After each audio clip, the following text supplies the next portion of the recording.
Bismillahirrahmanirrahim. Assalamualaikum warahmatullahi wabarakatuh.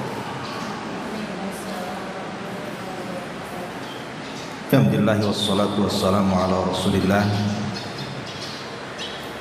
wa ala alihi wa sahbihi wa mawalah wa la hawla wa la quwwata illa billahi wa ba'd.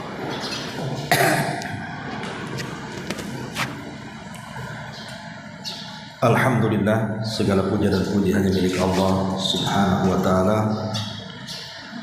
Salawat dan juga salam kita hadiahkan kepada Rasul kita, Nabi yang mulia salawatullah alaihi wasallamuhu, Muhammad ibn Abdullah.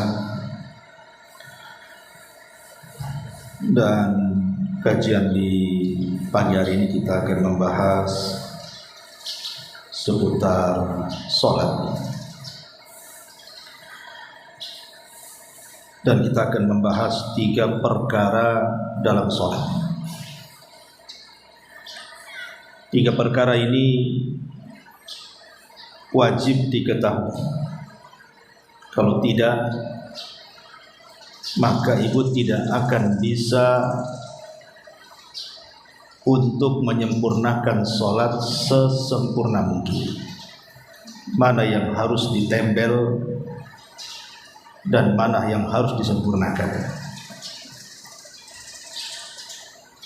Ma'asyiral muslimat yang dimuliakan Allah Subhanahu wa ta'ala, bahkan yang lebih parah lagi, kalau seandainya tidak bisa membedakan 3 perkara ini, maka bisa sampai ke tingkat batal sholat, bahkan tidak berpahala.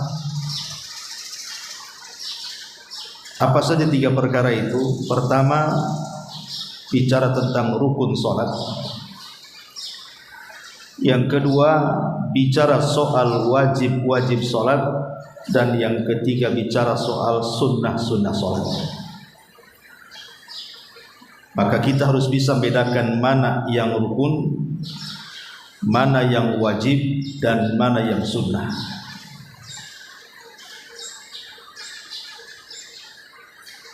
Adapun yang rukun,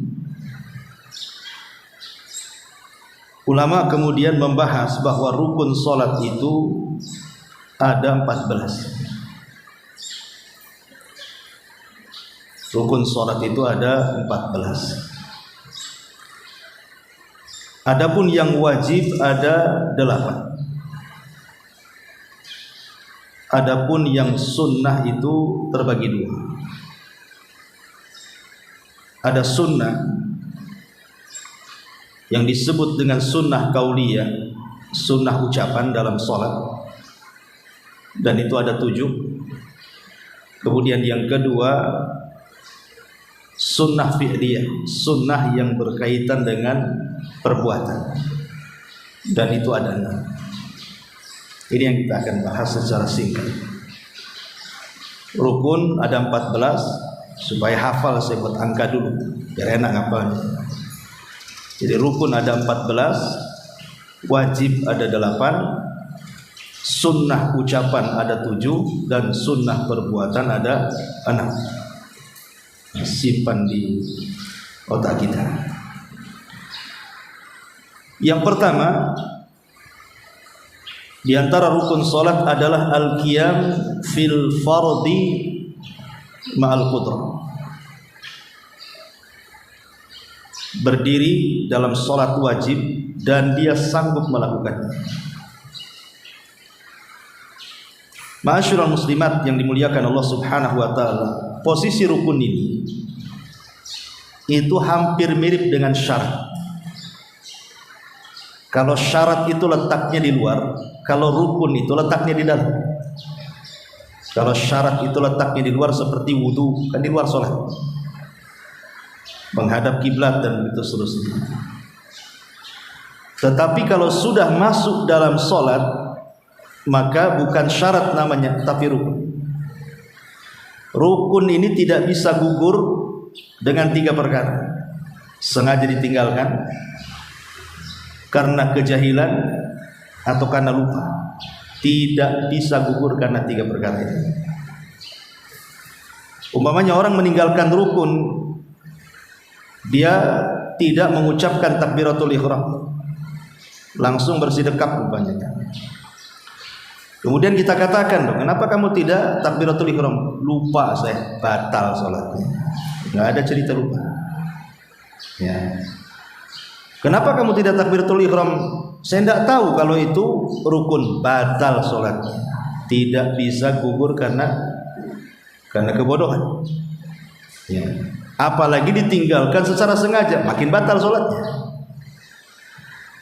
Jadi rukun itu hanya gugur dengan al-ajzu, ketidakmampuan, baru bisa gugur. Kalau memang tidak mampu melakukan, itu pun ada gantinya. Seperti berdiri dalam sholat, kalau tidak sanggup duduk, kan gitu ya. Kalau tidak sanggup duduk, baring. Jadi rukun itu hanya bisa digugurkan karena ketidakmampu melakukan. Tapi kalau karena unsur kesengajaan ataupun unsur lupa atau unsur kejahilan, maka tidak ada uzur, tetap sholatnya batal. Makanya penting mengenal rukun ini. Jangan bilang nggak tahu, jangan bilang lupa, nggak ada urusan dengan itu. Kalau sudah ditinggalkan, baik ibu lupa, baik ibu tidak sengaja, baik ibu jahil ataupun tahu, gugur sholatnya. Jadi yang pertama adalah al-qiyam fil fardhi ma'al qudrah. Ibu sanggup berdiri. Tetapi yang dimaksud berdiri di sini adalah pada sholat wajib. Kalau sholat sunnah berdiri itu sunnah. Jadi ibu kalau sholat sunnah, kok duduk sah sholat, karena berdiri bukan rukun dan juga bukan wajib, sunnah saja. Makanya Rasul pernah sholat sunnah dengan duduk. Tapi Nabi SAW melakukan seperti itu untuk menjadikan syariat bahwa perbedaan sholat sunnah dengan sholat wajib itu, kalau berdiri di sholat wajib masuk pada rukun, tapi kalau berdiri di sholat sunnah bukan rukun dan pahalanya beda.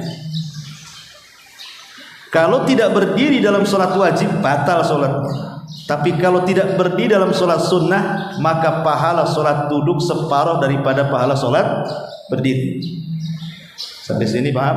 Oke. Ma'asyiral muslimat yang dimuliakan Allah Azza wa Jalla, dalilnya tentu perbuatan Nabi SAW sendiri. Beliau tidak pernah sholat wajib itu dalam posisi duduk, kecuali dalam kondisi-kondisi tertentu. Tapi hukum asal daripada berdiri dalam sholat wajib itu rukun, tidak bisa ditinggalkan kecuali karena ketidakmampuan. Dan Allah mengatakan wa qumu lillahi qanitin, maka berdirilah kepada Allah dengan penuh ketaatan. Ma'asyiral muslimat yang dimuliakan Allah Azza wa Jalla, ini yang pertama. Karena ada kasus begini. Umpamanya ibu masbuk, sementara posisi imam itu sedang ruku. Posisi imam sedang ruku. Kemudian ibu langsung ikut ruku tanpa berdiri. Memang mengucapkan takbir, ya, tapi sambil ruku gitu. Itu tidak sah. Kenapa? Karena berdiri belum ada. Berarti berdiri tegak lurus dulu, baru takbiratul ihram, baru kemudian ruku. Gitu maksudnya. Nah, ini harus dipahami ya. Jangan main ruku saja. Takbiratul ihram dulu, berdiri dulu, tegak lurus semuanya, kemudian takbiratul Allahu Akbar, kemudian ikut ruku. Kemudian yang kedua takbiratul ihram. Takbiratul ihram ini rukun. Maksudnya takbiratul ihram ini ucapan Allahu Akbar, ya. Ucapan Allahu Akbar itu maksudnya takbiratul ihram, bukan mengangkat tangan. Mengangkat tangan itu sunnah hukumnya. Walaupun ibu tidak mengangkat tangan, ibu katakan Allahu Akbar, itu sudah sah. Jadi takbiratul ihram itu ucapan Allahu Akbar di permulaan sholat. Nah, itu disebut takbiratul ihram. Adapun mengangkat tangan seperti ini, entah sejajar dengan bahu, entah sejajar dengan telinga, itu bukan rukun. Makanya ada, kalau ibu pernah umroh atau haji, lihat kadang orang sholat itu diam saja itu, tangannya kan, tapi mulutnya mengucapkan Allahu Akbar. Jadi takbiratul ihram itu maksudnya ucapan Allahu Akbarnya itu yang ruku. Berarti kalau seandainya kemudian ibu masbuk langsung ruku, yang dimaksud ruku Allahu Akbar itu maksudnya Allahu Akbar hendak ruku, bukan takbiratul ihram, tidak sah. Berarti ibu berdiri dulu, Allahu Akbar, baru rukunya Allahu Akbar lagi. Nah, itu maksudnya. Nah, ini yang kedua, takbiratul ihram. Kemudian yang ketiga, qiraatul Fatihah, membaca surah Al-Fatihah. Berarti doa iftitah dalam salat, doa iftitah dalam salat itu bukan rukun. Walaupun ibu tidak baca iftitah dalam salat, sah salatnya. Tapi walaupun sah salatnya, ya kalau bisa jangan ditinggalkan kan itu. Tapi yang ingin saya katakan bahwa dari bacaan ketika berdiri itu yang rukun hanya baca Fatihah saja. Maka ibu tidak boleh meninggalkan Fatihah baik dalam salat berjamaah, baik dalam salat sendiri.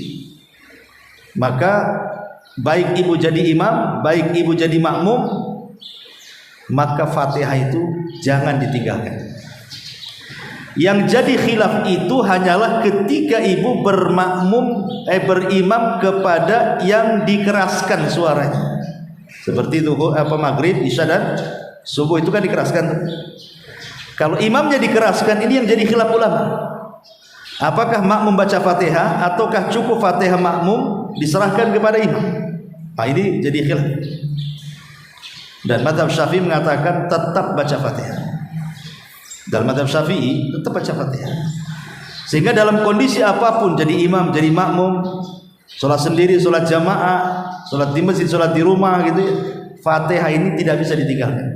Walaupun ada yang berpendapat kalau sholat di belakang imam yang dikeraskan, maka cukup bacaan Fatihahnya diwakilkan ke imam. Berarti kita dengerin saja, itu maksudnya. Tapi ini sekali lagi ranah khilaf, saya tidak mungkin jelasin bagaimana khilafnya dulu. Kita karena pembahasannya banyak. Kemudian yang ketiga, ruku. Yang ketiga, ruku ini rukun. Jangan ditinggalkan.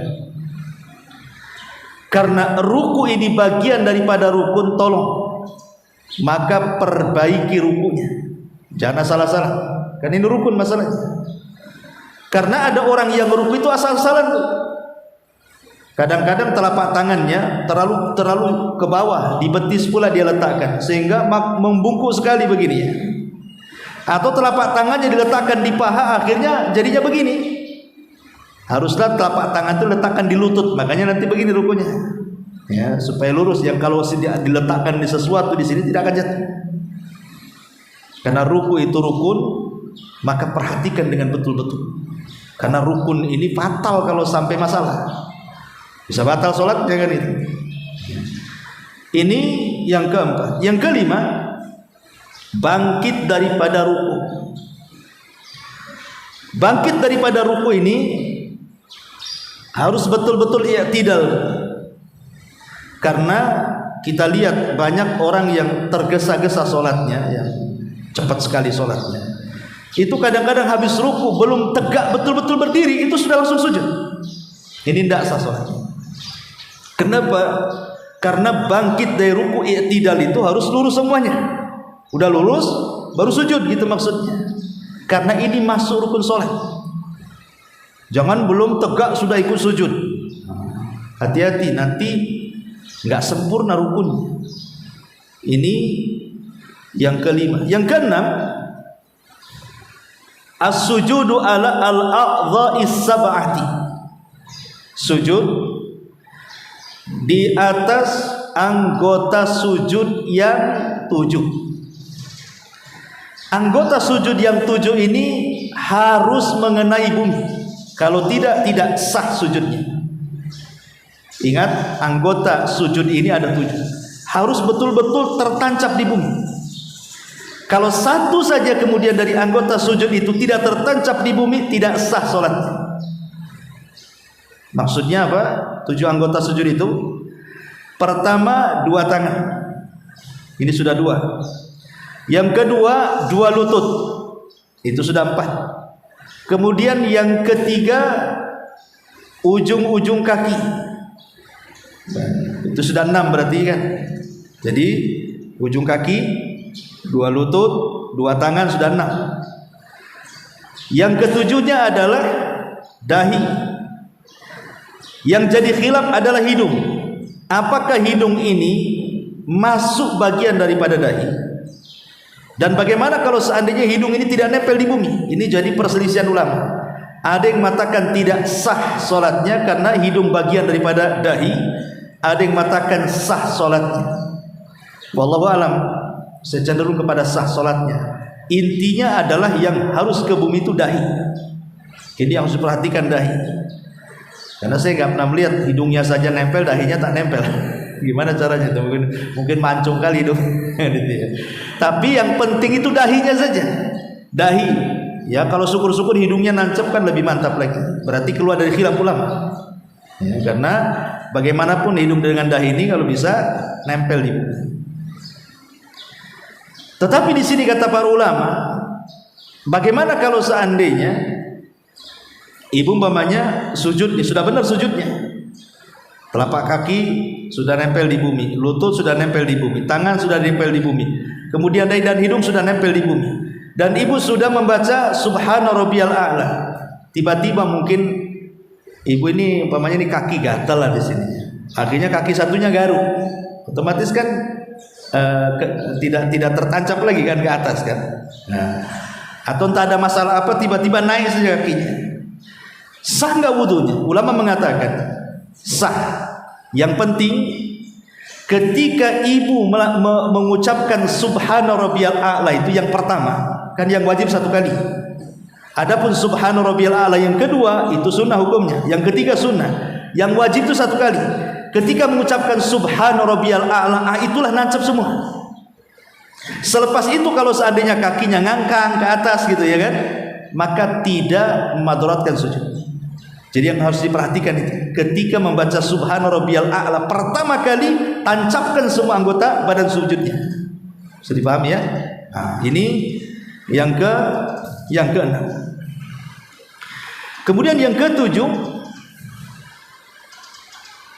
dan tentu sujud ini juga bagian yang paling penting dalam sholat. Sujud itu bagian yang paling penting dari semua gerakan sholat. Gerakan sholat itu banyak, tapi yang paling inti adalah di sujud. Kenapa yang paling inti di sujud? Ulama mengatakan karena kemuliaan manusia itu ada di wajah. Kemuliaan manusia itu ada di wajah. Ketika kemudian wajah yang sangat mulia ini kemudian diletakkan di bumi, itu menunjukkan apa? Ibu sedang menghinakan diri. Menghinakan diri karena wajah ini mulia, harus diletakkan di atas. Tiba-tiba kemudian ibu letakkan di bawah, ini kan sama menghinakan dirinya. Tetapi ibu sedang menghinakan diri di hadapan Allah Azza wa Jalla. Berarti di sini ada qimmatut tauhid, ada puncak daripada tauhid. Kita sedang menghambakan betul-betul penghambaan diri kepada Allah. Dari sini kata Nabi sallallahu alaihi wasallam, alaika bid-du'a. Disitulah doa yang paling mustajab ketika sujud itu. Maka kata Nabi SAW, sungguh-sungguhlah kalian di dalam berdoa ketika sujud, karena itulah penghambaan yang sesungguhnya. Makanya perhatikan gerakan-gerakan dalam sujud. Jangan sampai sujud seperti duduknya anjing, umpamanya lututnya sambil begini, tapi angkat, ya, jauhkan dari lambung sini sikutnya. Jadi intinya sempurnakanlah gimana caranya sujud itu. Walaupun yang penting tadi adalah 7 anggota sujud harus nempel di bumi. karena ini rukun. Ma'asyiral muslimat yang dimuliakan Allah Subhanahu wa taala. Kemudian yang nomor 7-nya ar-raf'u minas sujud. Bangkit daripada sujud. Bangkit daripada sujud itu rukun. Kemudian yang nomor 8, al-jilsatu baina sajdataini, duduk di antara dua sujud. Itu harus tumaninah. Ada orang baru bangkit dari sujud, sudah sujud lagi, tergesa-gesa mau kemana? Jadi harus betul-betul tumaninah, betul-betul habis sujud pertama, kemudian bangkit, duduk, rileks dulu, kembalikan tulang-tulang persendiannya, kemudian baca Rabbighfirli, kan itu ya. Kemudian baru sujud lagi. Kemudian yang nomor 9, at-tuma'ninatu fi jamil arkan. Tumakninah dalam semua rukun. Rukun-rukun yang disebutkan tadi harus tumakninah. Khusus di 14 tempat ini, Bu, tolong jangan tergesa-gesa.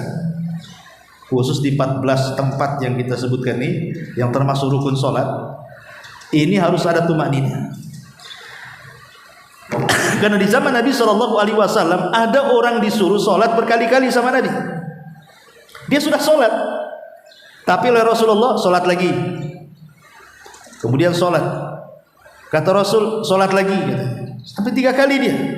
Kemudian dia mengatakan, ya Rasulullah, aku tidak bisa yang lebih baik daripada ini, gitu. Kemudian Rasul SAW memberikan alasan kenapa Rasul menyuruh mengulang sampai 3 kali sholat. Karena orang ini ketika ruku dan sujud tidak tumakninah, makanya suruh diulang-ulang. Karena tumakninah itu rukun masalahnya. Makanya oleh Rasul, sholli fa innaka lam tusolli, sholatlah karena engkau belum sholat, katanya. Karena Rasul melihat ketika ruku dan sujudnya asal-asalan.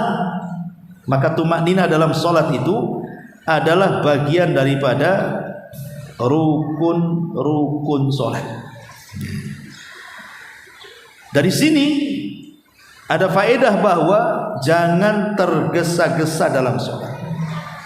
Dan tergesa-gesa dalam sholat itu ada di 3 gambaran. Ada 3 macam, ya. Orang tergesa-gesa sehingga tidak tumakninah dalam sholat itu ada 3 gambar. Yang pertama, ada mutumakninati fi adai arkanis salati.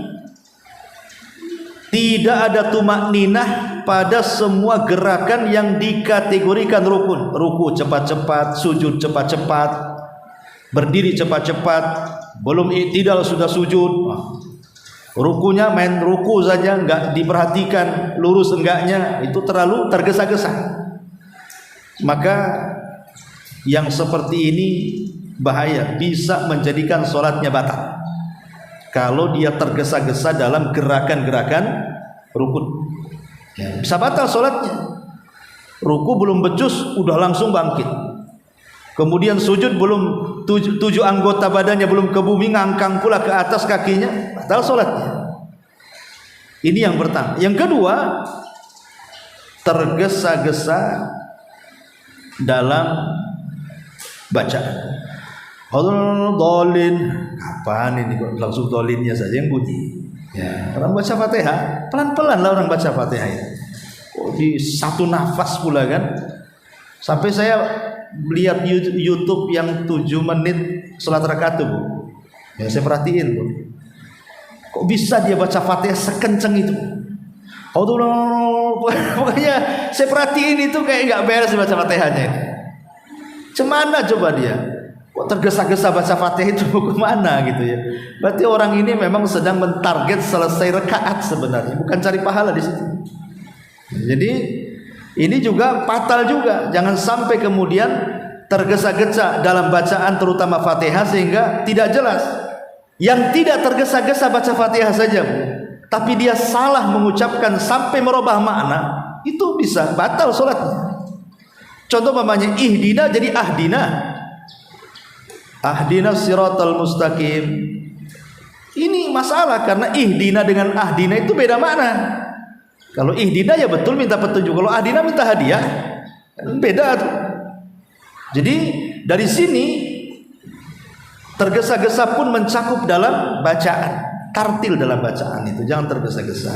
Ya, ini gambaran yang kedua. Jadi tergesa-gesa dalam bacaan. Kemudian juga gambaran yang ketiga, tergesa-gesa ketika sholat jamaah. Imam belum ruku, ibu pula sudah ruku. Imam belum i'tidal, ibu pula sudah i'tidal. Ini yang jadi imam, ibu atau imam sih sebenarnya? Ya. Ini balap-balapan dengan imam. Nah, ini kan masalah. Ya, jadi 3 perkara ini diperhatikan. Jangan tergesa-gesa dalam setiap gerakan yang merupakan rukun sholat. 1. Yang kedua, jangan tergesa-gesa dengan bacaan yang merupakan rukun sholat. Dan yang ketiga, jangan balap-balapan dengan imam. Nah, ini bisa masalah sholatnya. Ini yang ke-9, tumaninah dalam sholat. Kemudian yang ke-10, at-tasyahudul akhir. Tasyahud akhir. Kalau tasyahud awal itu bukan rukun tapi wajib. Kalau tasyahud akhir ini rukun. Kalau ditinggalkan batal sholatnya. Tapi kalau tasyahud awal ditinggalkan, dan ditinggalkannya bukan karena sengaja, tapi karena lupa, maka tidak batal sholatnya, tapi ibu ganti dengan sujud sahwi. Kan ibu selalu kadang-kadang kan, tadi belum tasyahud awal sudah bangkit aja, mungkin ibu mikirin utang, jadi lupa gitu ya. Aduh, apalagi debt kolektor ada pula di depan itu kan, makin lupa lagi kan. Pas sudah rakaat terakhir mau tasyahud akhir loh, saya tadi belum tasyahud awal, tidak masalah, lanjutkan saja tasyahud akhirnya, kemudian lakukan sujud sahwi sebelum salam, selesai. Karena meninggalkan wajib itu tidak membatalkan sholat kecuali dengan sengaja. Kalau lupa tidak. Walaupun sekali lagi ada khilaf antara mazhab Hambali dengan jumhur ulama. Kalau jumhur ulama tidak ada yang namanya wajib sholat, yang ada rukun dan sunnah, gitu ya. Tapi kalau dalam mazhab Hambali yang sekarang kita kaji ini, ada rukun, ada wajib, ada sunnah. Kalau jumhur ulama tidak. Jumhur ulama itu cuman ya, yang satu rukun, yang lainnya semua sunnah. Kecuali orang yang meninggalkan tasyahud awal, maka dia sujud sahwi ini sepakat semuanya. Kenapa? Karena ada perbuatan Nabi. Adapun kewajiban-kewajiban sholat yang lainnya kalau ditinggalkan, tidak ada riwayat Rasul sujud sahwi. Jadi sujud sahwi itu hanya ketika meninggalkan kewajiban yang namanya tasyahud awal saja. Baik, ya. Kemudian yang ke-11, al-julus litasyahudil akhir. Duduk ketika tasyahud akhir. Karena duduk ini bagian daripada rukun, maka perbaiki duduknya. Harus betul-betul duduk gitu ya. Jangan salah-salah duduk. Kemudian yang nomor 12, as-salatu ala nabi. Bersolawat kepada Nabi. Kan dalam bacaan tasyahud akhir itu ada solawat Ibrahimiyah kan. Allahumma sholli ala Muhammad wa ala ali Muhammad kama shallaita ala Ibrahim wa ala ali Ibrahim innaka Hamidum Majid. Allahumma barik ala Muhammad wa ala ali Muhammad kama barakta ala Ibrahim wa ala ali Ibrahim innaka Hamidum Majid. Lah ini namanya sholawat Ibrahimiyah. Lah sholawat Ibrahimiyah di tasyahud akhir itu rukun. Karena bacaan tasyahud awal dengan tasyahud akhir beda. Ada yang membedakan. Ada yang mengatakan bahwa tasyahud awal itu bacaannya sampai di kalimat syahadat saja. Jadi dari at-tahiyat kemudian sampai di kalimat syahadat, asyhadu an la ilaha illallah wa asyhadu anna Muhammadar Rasulullah, kemudian bangkit. Ini tasyahud awalnya. Ada juga yang berpendapat dihabiskan sama bacaan tasyahud awal dengan tasyahud akhir. Tapi kan ada khilaf di sini. Ya. Tetapi kalau tasyahud akhir ini sepakat bahwa sholawat harus dibaca dan itu bagian daripada rukun. Kalau tasyahud awal itu kan bagi yang mengatakan bacaannya sampai kedua kalimat syahadat, berarti kan tidak sempat sholawat dia kan, langsung bangkit. Ya. Karena sholawat itu dibaca setelah syahadat. Kan tahiyat, syahadat, sholawat kan gitu. Ya, urutannya baca tasawuf itu kan tahiyat dulu, at-tahiyatulillah. Nah, kemudian di tengah-tengah syahadat asyhadu alla ilaha illallah wa asyhadu anna muhammadar rasulullah. Kemudian yang ketiga baru Allahumma sholli ala Muhammad. Tahiyat, syahadat, salawat. Maksudnya ya. Lah, sebagian ulama mengatakan bahwa tasawuf awal itu hanya sampai syahadat saja, tidak baca salawat. Dia langsung bangkit. Walaupun ada yang berpendapat baca sholawat juga. Artinya kan ada yang baca, ada yang enggak kan gitu. Tapi kalau tasawuf akhir harus dibaca, karena itu rukun. Itu rukun. Kalau sampai ditinggalkan sholawat pada tasawuf akhir, batal sholatnya. Harus dibaca. Kemudian yang nomor 13, at-tartib baina arkanis sholat. Lakukan sholat itu secara tartib. Jangan habis Fatihah langsung sujud, ruku aja belum. Tartiblah kan itu. Shallu kama ra'aitumuni usolli. Salatlah kalian sebagaimana kalian melihat aku salat, kata Rasulullah. Jadi tartib ya betul-betul tartib, dari takbiratul ihram, kemudian iftitah dan Fatihah, kemudian surat, kemudian ruku, gitu maksudnya persis seperti yang diajarkan macam mana Rasul dari awal sampai akhir salatnya. Jangan ibu tukar. Ibu malas berdiri, ibu ambil tasawuf dulu, habis itu baru berdiri, tidak bisa. Bisa batal sholatnya, karena tartib itu bagian daripada rukun sholat. Kemudian yang terakhir, at-taslimani, ucapan salam. Ingat ya, bukan gerakan kepala, tapi ucapan assalamualaikum warahmatullah, itu rukunnya di situ. Jadi kalau ibu seandainya tidak tengok-tengok, sah sholatnya. Umpamanya tasawuf akhir nih, ibu sudah membaca semuanya, ketika ibu mengucapkan salam assalamualaikum warahmatullah, ibu nggak begini, gini saja, sah sholatnya, sah. Kenapa? Karena yang rukun itu ucapan assalamualaikumnya. Adapun kepala yang tengok kiri ke kanan itu sunnah saja. Seandainya ibu umpamanya ke atas ke bawah pun sah saja. Assalamualaikum warahmatullahi wabarakatuh. Assalamualaikum. Tapi kan Rasul nggak mencontohkan. Seandainya ibu buat kayak gitu sah, sah. Kenapa? Karena yang penting salamnya, ucapannya itu loh. Itu yang rukun, itu ucapan assalamualaikum warahmatullahi. Itu yang rukunnya di situ. Jadi seandainya umpamanya ibu cuman ke kanan saja, assalamualaikum warahmatullahi, assalamualaikum warahmatullahi, enggak begini, sah, sah. Ya, karena yang rukun itu saya ulang-ulang, ucapan salam itu yang rukun. Sampai di sini paham ya? Ini 14 ini disebut rukun sholat. Saya ulangi ya. Yang pertama berdiri. Ada yang menambah niat, tapi niatnya jadi khilaf ulama. Ada yang mengatakan syarat menjadikan rukun, makanya saya tidak jelaskan. Ya, pertama berdiri. Yang kedua takbiratul ihram. Yang ketiga baca Fatihah. Yang keempat ruku. Yang kelima bangkit daripada ruku. Kemudian yang keenam sujud di atas 7 anggota sujud. 2 kaki, 2 lutut, 2 tangan, kemudian dahi dan hidung ya. Kemudian bangkit daripada sujud. Kemudian duduk di antara 2 sujud. Kemudian yang nomor 9 tumakninah dalam semua rukun. Kemudian yang nomor 10 tasyahud akhir. Yang nomor 11 duduk di tasyahud akhir. Kemudian yang 12 sholawat kepada Nabi. Yang 13 dilakukan secara tartib antara rukun-rukun sholat. Dan yang terakhir 14 ucapan 2 kali salam assalamualaikum warahmatullahi, assalamualaikum warahmatullahi. Ini disebut rukun. Tolong 14 ini perhatikan betul-betul, karena meninggalkan rukun ini bisa sampai membatalkan sholat dan tidak bisa diberi uzur. Saya ulangi dari awal tadi kan, rukun itu tidak bisa ada uzur karena lupa, karena tidak tahu, atau karena sengaja. Kalau sampai ditinggalkan batal sholatnya. Jadi gugurnya rukun itu hanya bisa dilakukan ketika ibu tidak sanggup melakukan itu saja. Gak sanggup berdiri karena kakinya asam urat, terpaksa duduk.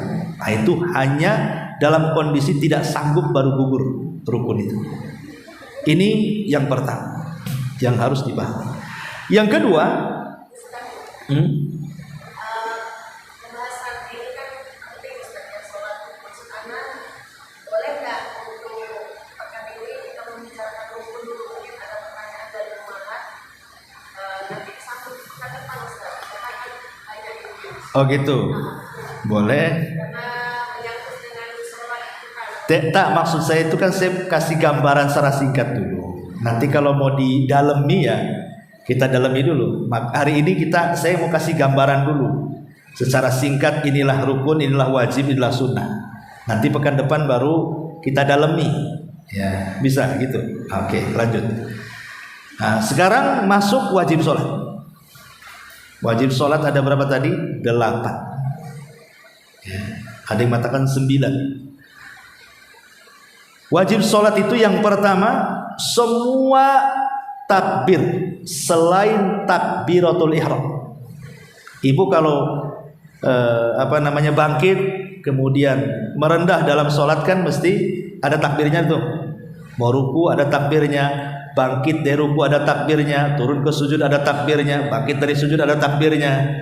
Lah takbir itu, maksud takbir di sini ucapan Allahu Akbar ya, bukan cerita gerakan ya. Maksud takbir di sini ucapan Allahu Akbar, Allahu Akbar, Allahu Akbar. Itu maksudnya takbir di sini. Jadi semua takbir dalam sholat selain takbir yang pertama. Kalau takbir pertama disebut takbiratul ihram, itu masuk pada rukun tadi sudah saya jelaskan ya. Berarti selain takbiratul ihram yang pertama, semua takbir dalam sholat itu hukumnya wajib. Hukumnya wajib. Bukan ngangkat tangan, sekali lagi ya. Bukan ngangkat tangan. Ngangkat tangan itu sunnah hukumnya.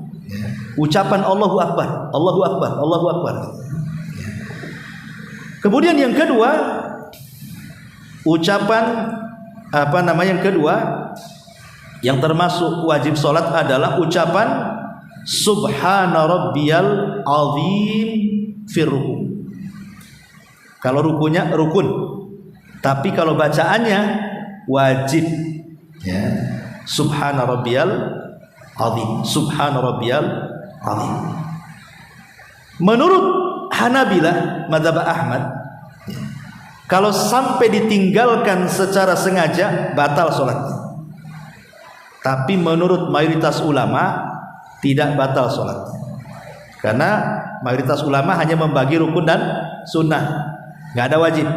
Tapi kalau dalam mazhab Hambali terbagi 3, ada rukun, ada wajib, ada sunnah. Dan kita sedang mempelajari mazhab Hambali di sini. Jadi ucapan Subhana Rabbiyal Azim itu wajib, jangan sampai ditinggalkan.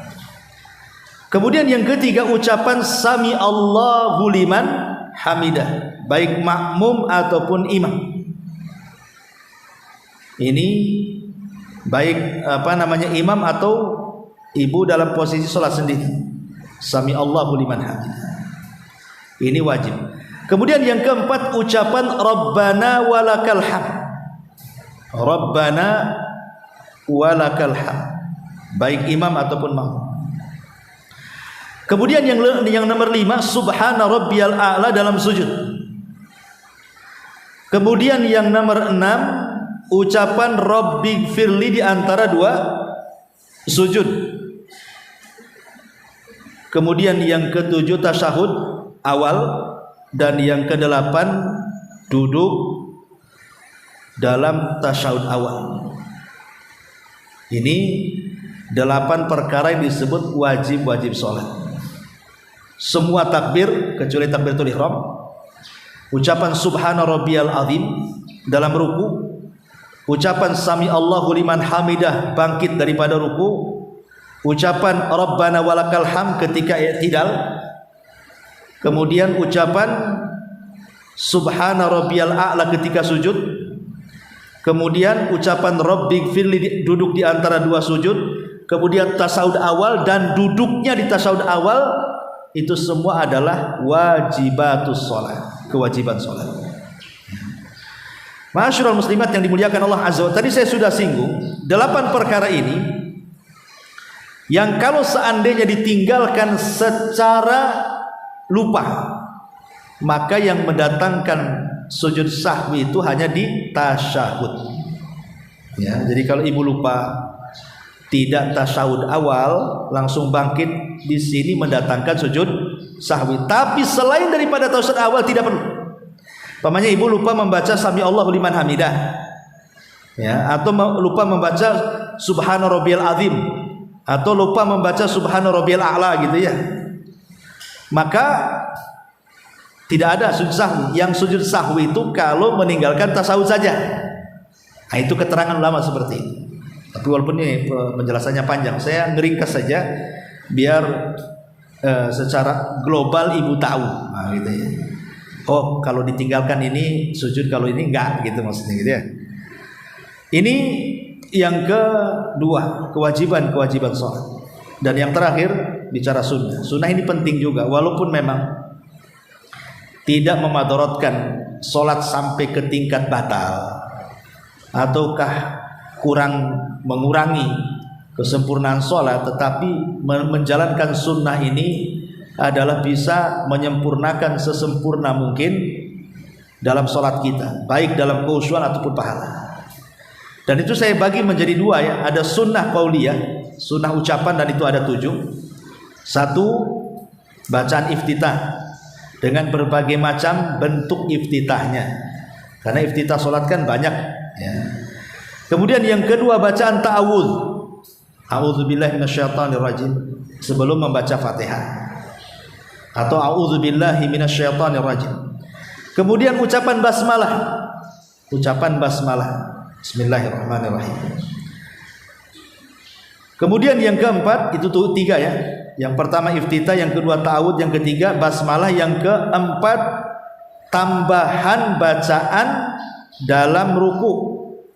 Subhana rabbiyal azim, yang pertama itu wajib, yang kedua dan yang ketiga dan seterusnya sunnah. Jadi ibu kalau tergesa-gesa baca 1 kali saja sudah melaksanakan kewajiban namanya ya. Kalau mau nambah berarti ibu menambah dengan sunnah ya.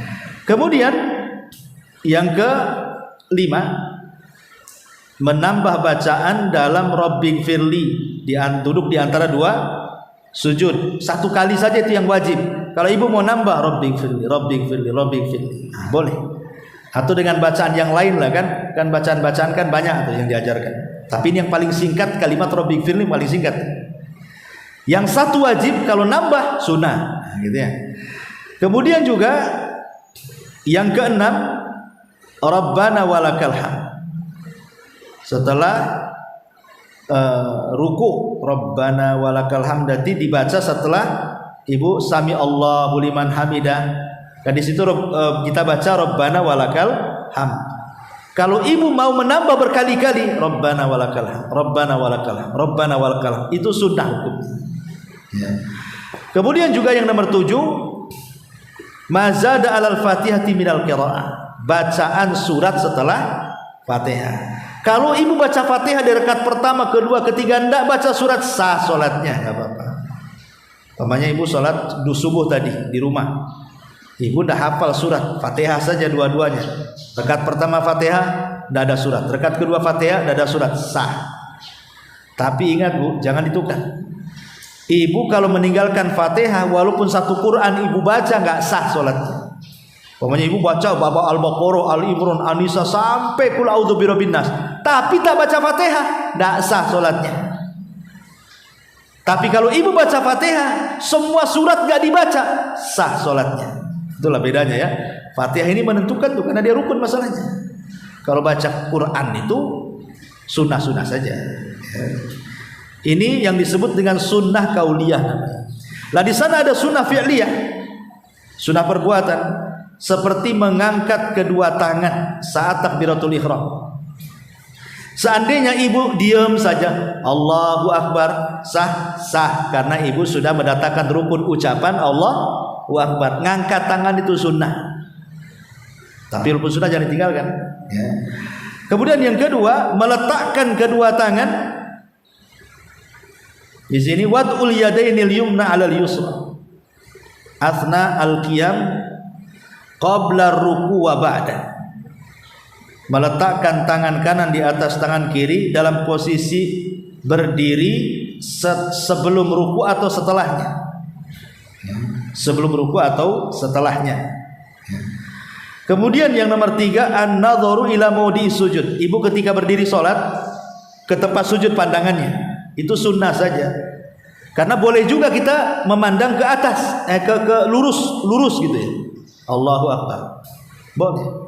Atau Allahu Akbar ke bawah. Nengok tempat sujud.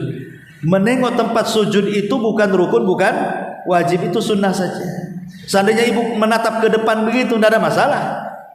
Bahkan Abu Hanifah kalau tidak salah justru ditatapkan ke depan, bukan ke tempat sujud. Alasannya apa? Fa aina ma tuwallu fa thamma wajhullah. Kemanapun ku arahkan di situ ada wajah Allah.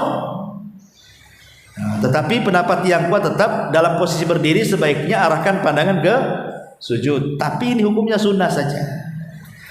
Makanya ketika seseorang kemudian sholat, ya, kemudian seseorang itu sekali-kali nengok, sah sholatnya, cuman khusyuknya dicuri setan. Makanya kenapa Rasul mengatakan yang seperti itu ikhtilasu syaitan, kehusuannya sedang dicuri setan. Lagi sholat nengok ke atas, sah ya, cuman khusyuknya sedang dicuri gitu ya sama setan. Karena menengok ke tempat sujud itu bukan rukun, bukan wajib, sunnah saja. Nah ini yang harus dipahami ya. Kemudian yang nomor 4, muba'adatul yadaini anil batni wal jambi asnai sujud. Ibu ketika sujud menjauhkan sikut dari lambung. Ini kan lambung nih, disikut kan, dijauhkan. Nah, kan dijauhkan ya. Ini sunnah, menjauhkan sikut ini ke lambung ini sunnah. Seandainya ibu sujudnya begini kayak duduknya anjing, sah-sah saja. Yang penting 7 anggota sujud itu jangan sampai tidak nancap di bumi, gitu ya. Karena itu yang penting rukunnya itu. 2 telapak kaki, 2 lutut, 2 tangan, dahi dan hidung nancap. Kalau seandainya nggak diangkat ini begini, sah-sah. Karena itu bukan rukun. Yang rukun itu telapak tangannya ini nempel di bumi. Nah, kecuali kalau gini, ininya di sini, telapak tangannya gini pula. Ya enggak sah kan, itu berarti telapak tangannya nggak sampai di bumi gitu ya. Nah, itu namanya, tapi Rasul melarang. Tidak boleh sujud seperti duduknya anjing ya.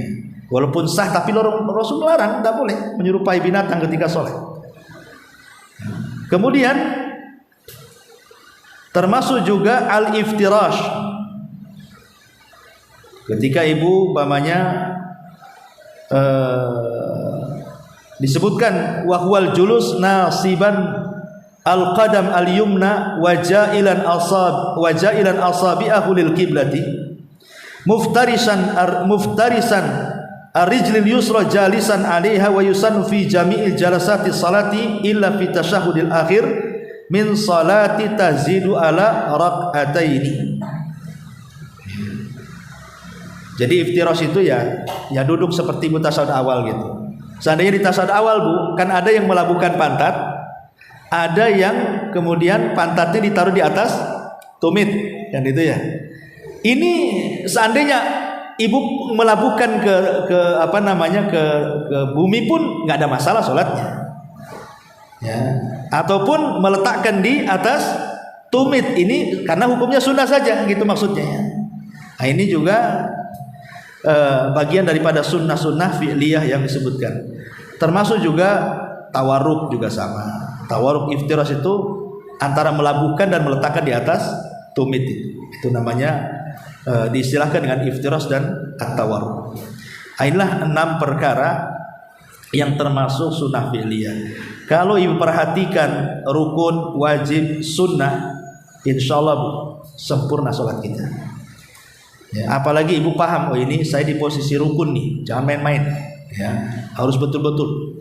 Ketika ruku, ketika sujud. Oh ini saya di posisi wajib. Nah, ini saya di posisi sunnah. Sehingga bisa mana yang membatalkan, mana yang ditempel, mana yang tidak harus ditempel. Nah itulah diantara 3 perkara yang wajib diketahui seorang yang hendak sholat. Ini secara global saja. Nanti kedepannya insya Allah kita rincilah satu-satu. Ya. Wallahu a'lam.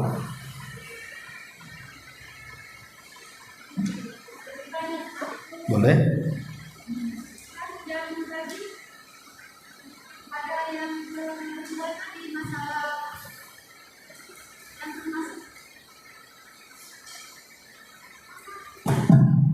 Yang termasuk wajib di dalam sholat tadi kan ada 8 ya Ustaz. Ya. Terus jabarkan tadi kita mengadakan sujud sahwi hanya ketika kita ketinggalan pada tasawuf awal. Terus yang kita boleh sujud sahwi yang mana dapatkan Ustaz ketika kita salah rakaat, misalnya kalau kita kerjakan 3 kita boleh sujud sahwi sebelum salam. Terus seandainya kita sholat maghrib 3 rakaat, tetapi kita terluput kita kerjakan 4 rakaat, itu kita kerjakan setelah salam. Itu termasuk apa Ustaz? Iya, konteksnya beda Kita kan sekarang bicara kewajiban sholat. Mana yang wajib sholat kalau ditinggalkan lupa sujud, mana yang wajib sholat kalau ditinggalkan tidak sujud. Adapun yang tanyakan itu bicara masalah orang yang ragu-ragu dalam sholat. Beda pembahasannya. Jadi orang yang menambah dalam sholat ataupun mengurang dalam sholat ataupun ragu-ragu dalam sholat menambah atau mengurang, itulah baru bab sujud sahwi. Ini kan kita memfokuskan masalah apa saja kewajiban sholat. Bagaimana kalau seandainya ditinggalkan secara sengaja? Mazhab Hambali batal sholatnya, mazhab Jumhur tidak batal sholatnya. Itu maksudnya. Tetapi kapan ditinggalkan sujud sahwi, kapan tidak? Sepakat baik Hambali ataupun Jumhur, sujud sahwi itu hanya dilakukan kalau meninggalkan kewajiban berupa meninggalkan tasahud awal saja. Tapi kalau nanti kita cerita sujud sahwi, lain lagi pembahasannya. Ini bicara ibu lupa nambah, ibu lupa ngurang, ibu lupa ragu-ragu, ya, ngurang atau nambah. Disitulah baru pembahasannya. Oke. Siap ya. Tadi Ustaz katakan apa salah catat ya Ustaz? Itu yang termasuk sunnah fi'liyah tadi itu termasuk ketika kita menghadap bacaan ketika sholat kita tidak harus lihat tempat sujud ya Ustaz. Ya kita boleh lihat istilah lurus atau ke kanan. Terus ketika kita tasyahud membacakan tasyahud akhir, itu mata kita itu kan anak-anak baca lihat ketelunjuk sunnah saja, sunnah. Termasuk ketika kita ruku ya kan Ustaz? Sunnah juga ya Ustaz. Pokoknya selain yang rukun dan wajib, selebihnya sunnah. Ini kan jelas nih, rukun 14, yang wajib 8. Selain ini semua sunnah. Ya. Selesai. Sambungannya Ustaz. Ya. Nah, ketika kita ingin mendapatkan sholat yang lebih afdal, yang terbaik, berarti kita harus mengerjakan sesuai sebagaimana yang Rasulullah ya Ustaz, intinya ya. Ya makanya saya katakan tadi, walaupun ini sunnah-sunnah jangan sampai ditinggalkan. Karena di antara rukun sholat itu kan tartib. Dari mana kita tahu tartibnya? Ya tadi meletakkan rukun di mana, wajib di mana, sunnah di mana, dan itu melihat bagaimana Rasulullah SAW sholat. Baru kita tahu di mana letak-letaknya kan. Rasul mengatakan shollu kama ra'aitumuni usolli. Sholatlah kalian sebagaimana melihat aku sholat. Dari mana memulainya Rasul sholat dan bagaimana Rasul mengakhiri sholat. Tetapi maksudnya tartib di sini, tartib ketika dari gerakan rukun ke rukun berikutnya.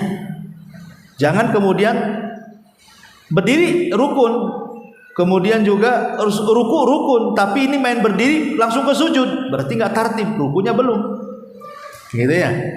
Nah, tetapi walaupun demikian tetap kita ini selaku muslim jangan terfokus kepada pembagian ini wajib, ini rukun, ini sunnah, jangan. Karena kalau kita kemudian terfokus kepada pembagian terangsang meninggalkan sunnah, ini kan sunnah saja, nggak masalah, nggak boleh kayak gitu. Nanti kalau kemudian cara berpikirnya seperti itu, berapa sunnah yang ditinggalkan nanti? Padahal sunnah-sunnah inilah yang kemudian menambah pahala kita dalam sholat. Makanya ada orang sholat itu dapat 1/10-nya pahalanya, 1/20-nya, 1/30-nya, kan begitu lama di situ. Ada yang sama sekali tidak dapat tuh sholat. Bahkan ada hadis yang mengatakan 40 tahun sholat tapi tidak pernah diangkat ke langit pahalanya. Ketika ditanya, kok bisa wahai Rasul? Ya, karena dia tidak pernah tumak nina ketika ruku dan sujudnya.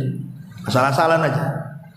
Nah, makanya dengan mengenal mana rukun, mana wajib itu supaya jangan asal-asalan. Sayang di antara ibu mungkin usianya sudah 50, 60, kok nggak diterima sholatnya, kan rugi. Ya, jadi makanya harus ada pencerahan seperti ini supaya jangan main-main dalam sholat. Wallahu a'lam. Boleh satu lagi Ustaz? Boleh. Yang nomor 2 Ustaz, Ya. wajib sholat itu kan ada 8 ya Ustaz. Ya. Semua takbir selain takbiratul ihram. Terus yang ditanyakan gerakannya tidak termasuk wajib ya Ustaz tadi ya. Yang wajib itu Ucapan Allahu Akbar ya. Oke. Ucapannya. Terus mana yang terbaik Ustaz? Sementara selama ini kita belajar mengenai sholat ya Ustaz. Berarti kan gerakan takbir pertama itu tangan kita kan ada yang 3, yang mana sesuai wazan dengan saya ini ya satu lagi kita apa ya Ustaz, itu tangannya berdekat di antara dada sama kaki ya Ustaz. Nah ketika kita mendengar ini gerakan itu tidak masalah, ucapan wajib. Nanti sebagian mungkin kita merasa itu kan tak wajib, ya terserah aja tangannya gimana. Apakah hal itu enggak rusak ya Ustaz? Tidak, ini kan pengetahuan Bu. Supaya kenapa saya jelaskan ini rukun, ini wajib, ini sunnah ini. Supaya jangan nanti mendahulukan yang sunnah, yang rukun pula disepelekan. Kan ada orang tuh yang sunnah baca Quran kan sunnah tuh. Dibaca panjang-panjang, ketika ruku asal-asalan. Lah, kok yang sunnah diperhatikan, kok yang rukun pula nggak diperhatiin, kan terbalik-balik jadinya kan. Mendingan yang rukun itulah diperhatikan. Kalaupun sunnah nggak diperhatikan, yang penting saya sudah rukunnya kan itu. Kalau kita balik cara berpikirnya, ya. Makanya saya katakan tadi jangan terfokus kepada pembagian. Cukuplah ini menjadi pengetahuan. Sebab kalau orang terfokus kepada bagian rukun di sujud, takutnya terangsang akhirnya ini sunnah sajalah, nggak apa-apa. Nggak seperti itu cara berpikirnya. Ya. Contoh umpamanya gini, pembagian dosa. Ada dosa kecil, ada dosa besar. Ini sebagai pengetahuan. Jangan menjadi fokus. Ini kan dosa kecil aja, belum dosa besar. Nggak apa-apalah. Akhirnya kan meremehkan dosa. Maka jangan pernah membagi-bagi dosa. Jadikan hanya pengetahuan saja. Tapi letakkanlah kepada siapa Anda sedang melakukan dosa. Itu yang harus ditanamkan. Bukan pembagian dosa, ini hanya pengetahuan. Nah, seperti kan pengetahuan, tahu akhirnya ini rukun, ini wajib, ini sunnah. Sehingga jangan kemudian fokus ke yang sunnah, meremehkan yang wajib, apalagi meremehkan yang rukun lagi. Nah, justru ketika sholat itu setelah tahu oh ini rukun, berarti betul-betul nih ya saya jangan macam-macam nih dengan rukun nih. Apalagi kebanyakan rukun ini bergerak di 2 tempat kan, ruku dan sujud. Rata-rata rukun yang tadi saya jelaskan itu kebanyakan di ruku dan sujud. Ruku, bangkit dari ruku, kemudian turun dari ruku ke sujud, kemudian duduk di antara sujud. Kan kebanyakan rukun itu di antara 2 ibadah ini, ruku dan sujud. Kenapa coba? Karena di 2 tempat inilah dosa kita digugurkan. Jadi ketika orang sholat itu Bu, Allah letakkan dosa kita di kepala dan di bahu. Kan riwayatnya begitu dalam hadis yang dikeluarkan, yang disahihkan oleh Syalbani itu. Jadi ketika ibu sholat Allahu Akbar, Allah letakkan dosa ibu itu di kepala dan di bahu. Ketika ibu ruku, disitulah dosanya gugur, jatuh. Ketika sujud itu dosanya jatuh. Jadi gugurnya dosa itu di 2 tempat ini. Ketika ruku dan sujud. Makanya perhatikan ruku dan sujud itu, karena itu rukun dua-duanya. Ya. Wallahu a'lam bishawab. Satu boleh Ustaz? Boleh lah. Lama-lama nih. Kalau ketinggalan bacaan rukun ketika salat jamaah Ustaz, bacaan yang rukun. Bacaan yang rukun. Ya. Itu bagaimana, misalnya kayak tadi kata Ustaz yang sholawat pada duduk tasyahud akhir. Itu kan rukun ya Ustaz. Kadang kita kan masih baca sementara imam sudah salam. Itu kita menyelesaikan. Selesaikan kalau rukun. Kalau rukun diselesaikan. Karena meninggalkan rukun ibu bisa masalah. Selesaikan, gak ada masalah. Kecuali gini Bu, kecuali kalau seandainya ada orang imamnya tergesa-gesa. Kalau imamnya tergesa-gesa, ibu belum selesai melaksanakan satu rukun, imam sudah lewat 2 rukun, sebaiknya ibu jangan salat dengan imam yang melewati 2 rukun. Tapi kalau ibu masih bisa mengejar rukunnya dan kewajibannya, pamannya ruku, tapi bisa subhana rabbiyal azim, itu kan yang wajib 1 kan, yang 2 kan sunnah. Nah, walaupun hanya 1 kali, bisa lah ibu kejar sama gitu, akhirnya juga nggak lewat 2 rukun, maka nggak apa-apa ikut sama dia. Tapi kalau tidak bisa ngejar Bu, memang imamnya ini memang itu dia ke kantor pos mungkin ngambil kilat khusus dia itu. Gimana caranya ngejar kayak gitu? Nah, sekarang kalau masuk Ustaz ke surah Al-Fatihah ya Ustaz, saat misalnya kita masuk imam belum mungkin tidak mau amin gitu, kita baru mulai takbiratul ihram, apakah kita selesaikan baca surah Al-Fatihah dulu baru ikut ruku atau bagaimana Ustaz? Nah, kalau ikut imam aja.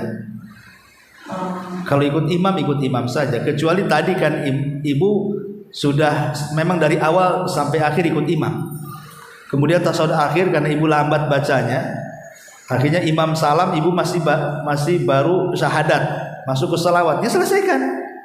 Lain kalau posisinya mungkin ibu ini masbuk, kan beda bacaannya tuh. Ya, beda bacaannya. Ya terkadang kalau imam sudah salam, dan ingat ya, ini kesalahan. Kadang-kadang orang masbuk itu imam baru salam ke kanan, baru mengucapkan 1 salam, kita sudah bangkit ke atas. 2 salam itu dua-duanya rukun. Baca usapannya, assalamualaikum. Berarti kalau ibu masbuk, biarkan imam selesaikan salam dulu.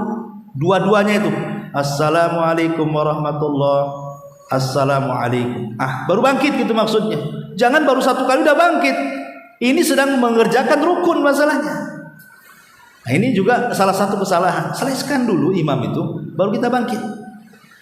Nah, jadi kalau memang posisinya jadi makmum ya, kalau dia masbuk ikuti imam dalam posisi seperti apa, ikuti imam. Karena contoh nih, imam sedang ruku, ibu baru datang, sementara ibu kan ada kewajiban Fatihah tuh. Ya enggak mungkin lah ibu baca Fatihah, nanti ketinggalan 2 rukun kan gitu. Ya ikut aja imam kalau posisi masbuk. Ya, wallahu a'lam. Baik, subhanallah bihamdika, asyhadu an la ilaha